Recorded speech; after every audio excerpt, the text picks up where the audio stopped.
Hello hi नमस्कार ओडिशार सबू सिने प्रेमी भाई और भौणी मानू आम ओडिया सिनेमा चैनल को स्वागत करुच्ची। आज कथा आबा हिंदी रे डबिंग होइथिबा किछि ओडिया सिनेमा विषय रे। 1999 मसीह रिलीज होइतिला ओडिया सिनेमा धर्मनिकीति। एही सिनेमार प्रयोजक दायित्व रे पेलू पटनायक कमलजीत सिंह थिबा बेले एही सिनेमार निर्देशना दायित्व रे थिले संग्राम विश्वास।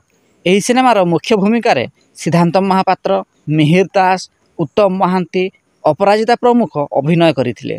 एही सिनेमाटी 1999 मसीह रे सुपरहिट होइतिला। एटा तम परिवार गीत हां तमके लाज लागुनी ए बुढी बसरा के मिछ कहतछ।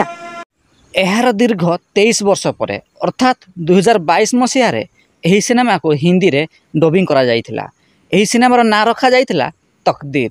एही सिनेमाटी यूट्यूब रे रिलीज होइथिला। से गाना आपके पति गाते थे? हाँ। आपको शर्म नहीं आती? वो भी इस उम्र में झूठ बोलते हुए? जदि वीडियोटी पसंद आस्ताए तेबे लाइक, शेयर एवं चैनलटी को सब्सक्राइब करने को जमारू भूलिबेनी।